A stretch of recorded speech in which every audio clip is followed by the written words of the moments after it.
Jambo enu abarikani. Moi je suis très heureuse de vous retrouver dans ce nouveau numéro de Lupao. Aujourd'hui on va faire un gratin. À Lubumbashi ici c'est pas la pomme de terre qui manque. En tout cas c'est pas la pomme de terre qui manque. Mais je vois que vous êtes trop accrochés à au bunga. Laissons le bunga de côté à un moment donné. Mangeons la pomme de terre sous une autre forme. Bouillie, en frites, en purée, et aujourd'hui on va le faire en gratin. On va donc faire le gratin dauphinois le plus simple possible. Sachez qu'ici dans Lupao, moi ce que je veux c'est que vous puissiez reproduire les mêmes recettes que les grands chefs, que les grands restaurants, mais avec un budget raisonnable chez vous à la maison. Donc pour notre recette d'aujourd'hui, on a besoin des pommes de terre bien sûr, de la crème liquide, un peu de noix de muscade, un peu de poivre, de l'ail, de la moutarde et un peu de beurre. Alors, on se retrouve tout de suite après pour la préparation de notre gratin dauphinois version Lubumbashi.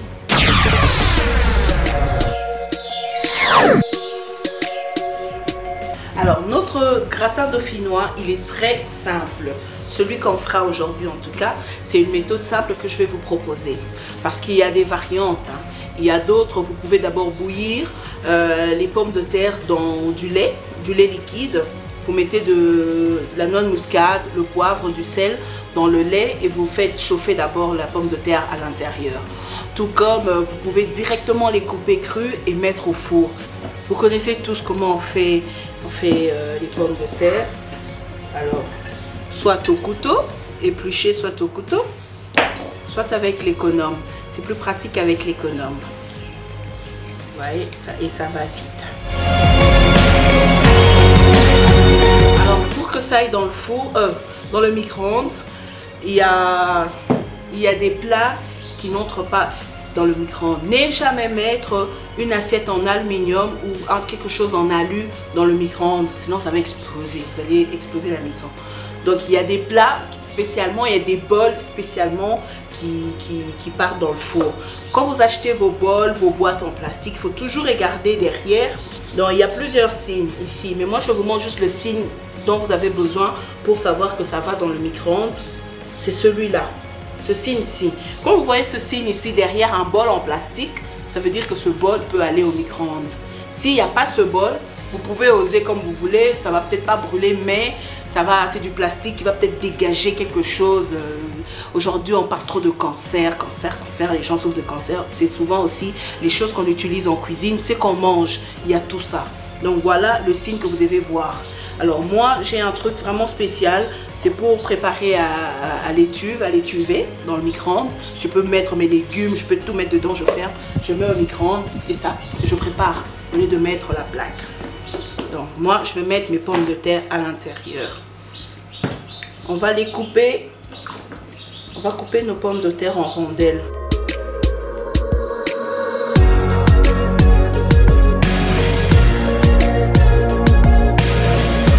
On va faire notre première tournée. Vous avez vu, j'ai juste coupé en rondelles. Je n'ai rien mis. Je n'ai même pas mis de l'eau. Et vous verrez.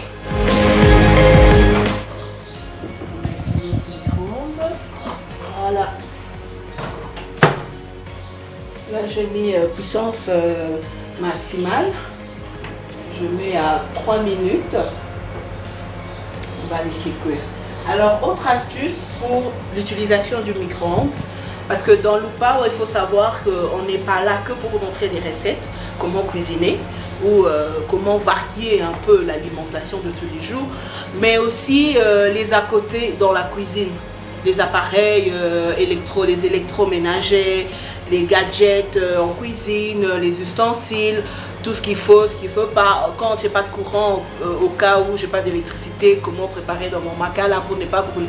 Plein de choses, on aura beaucoup d'astuces en tout cas, soyez sûrs. C'est un couvercle, il faut toujours avoir ça. Ne jamais chauffer la nourriture dans le micro-ondes à découvert. Le micro-ondes fonctionne avec un système infrarouge, avec de l'oxygène, hein, de l'eau. Donc ça chauffe avec, je ne sais pas comment vous expliquer ça, mais ça c'est en gros, sachez que ça fonctionne plus avec une base d'eau. Ça prend l'eau de ce que vous chauffez. Ce qui fait que souvent, prenez un pain pour chauffer dans le micro-ondes. Quand vous le sortez, il est mou. Et quelques minutes après, ça devient dur parce que tout l'eau s'évapore. Et les infrarouges là aussi, on ne sait pas, hein, par rapport à la santé. Donc il faut toujours couvrir. Si vous n'avez pas un bol avec couvercle, vous pouvez prendre une assiette, pas en plastique, pas en mélanine, une assiette en porcelaine, sanyambele, comme on dit à Lingala. Tu mets et tu couvres avec ça.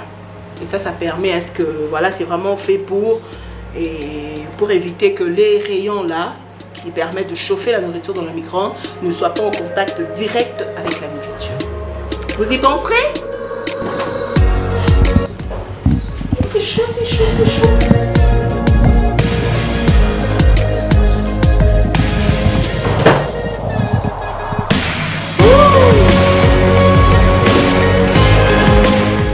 Voilà.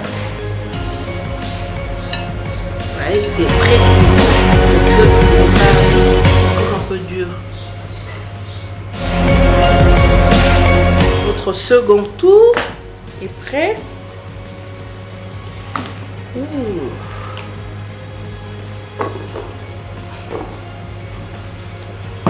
Alors, on va commencer le dressage. Il faut préchauffer le four.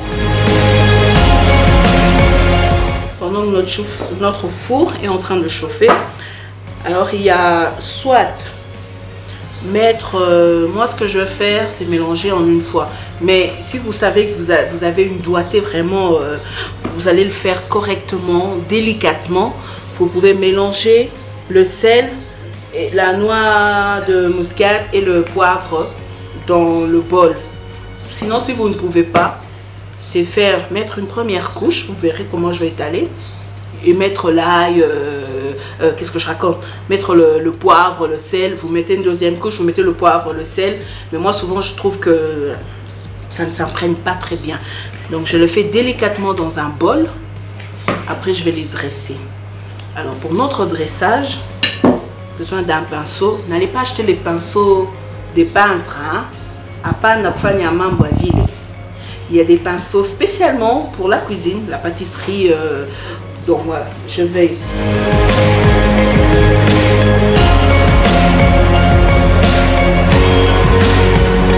alors l'ail, j'avais déjà mon ail mixé.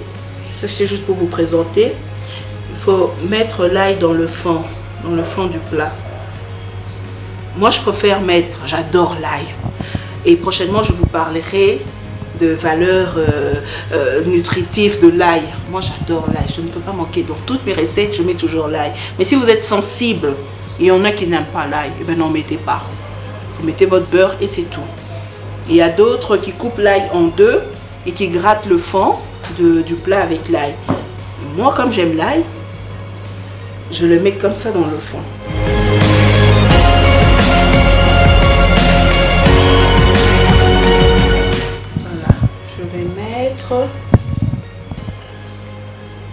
Mon poivre,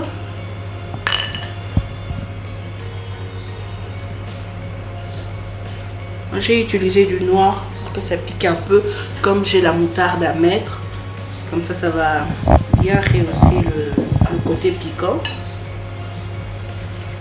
Mon poivre, toujours avoir quelque chose, moi j'ai des papiers ou des lingettes, ou pour une petite serviette à proximité pour vous essuyer les mains.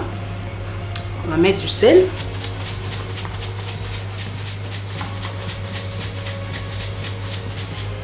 On va râper notre noix de muscade.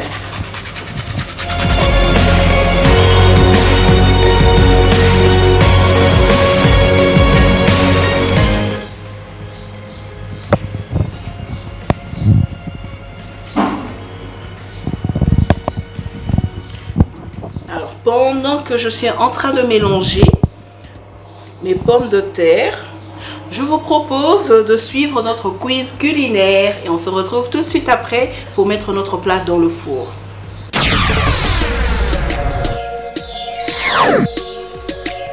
Je me nomme Dr Richard Mukendi, je suis gynécologue obstétricien et je suis aussi chef des travaux à la faculté de médecine de l'université de Lubumbashi. Oui, bon, j'ai des bons souvenirs. Je crois que beaucoup d'enfants vont me rejoindre par rapport à ce souvenir-là. c'est le haricot au riz. Ou si vous voulez le riz au haricot, ça dépend. En tout cas, c'est ça, c'était le plat préféré parce que chez nous, ma mère préparait ça chaque samedi soir. Et comme le samedi, on étudiait que la demi-journée, toutes les bêtises de l'après-midi faisaient souvent en sorte qu'on vous prive de ce plat-là le soir. C'est comme ça que c'est ce plat-là en tout cas qui m'a marqué. Et jusqu'à aujourd'hui, c'est l'un de mes plats préférés. Et comme je suis africain, c'est bien sûr la pâte de maïs, donc le foufou quoi. C'est ça que j'aime. Et accompagné par les feuilles de manioc. Je suis parti en dehors du pays, Zambie, Tanzanie, Afrique du Sud. Bon, des plats préférés, si je dois dire, je veux vous avouer une chose. Quand même, quand je vais à l'étranger, je commande ce que je connais. Parce que commander des noms bizarres, vous risquez de manger des histoires qui vous font des allergies. Donc même quand je vais à l'étranger, tout ce que je mange c'est le riz, les frites, les pommes de terre et le poulet et de la viande, hein, de bœuf de préférence. Tous les plats traditionnels de ces pays-là, personnellement, je m'intéresse parce que je ne sais pas de quoi ils sont faits. Comme je ne suis pas mince, vous le voyez, non? Alors, si je me mets à manger n'importe quoi, je ne sais pas ce qui peut m'arriver. D'habitude, je préfère manger ce que je connais. Voilà, je crois que tout s'est bien imprégné du sel, de poivre et de la noix de muscade. C'est tout ce que j'ai mis ici. Et dans mon plat, j'ai mis de l'ail mixé ou râpé en fond et mon beurre. Je peux soit préchauffer aussi mon plat, ou soit je vais mettre le tout en même temps.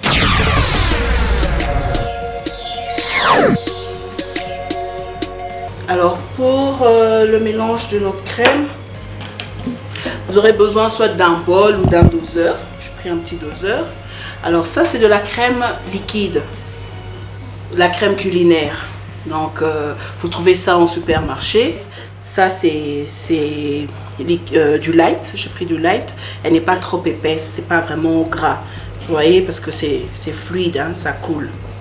Donc, voilà, ici j'ai à peu près 300 ml de crème liquide, 3 cuillères de moutarde. Donc disons que c'est une cuillère à café pour 200 g de pommes de terre.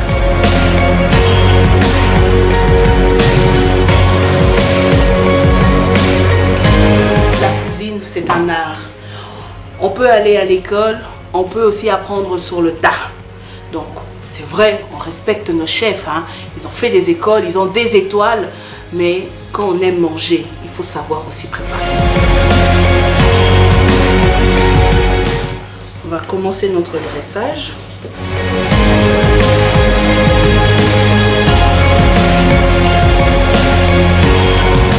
Maintenant, verser notre mélange de crème et de moutarde.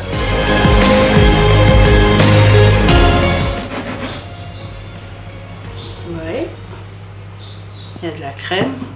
Et quand ça va aller dans le four, le reste d'eau qui sont dans les pommes de terre va s'évaporer. Et vous allez voir, retenez bien la hauteur de notre gratin, enfin de notre plat. Et quand ça sera un gratin, vous allez voir que ça va un peu baisser. On va mettre notre plat dans le four. Oh, ça a bien chauffé. Alors, on va laisser. Bon, il y a un minuteur ici, mais je préfère pas trop. Donc, moi, j'ai mon minuteur à côté que j'ai acheté. On va laisser pendant 45 minutes.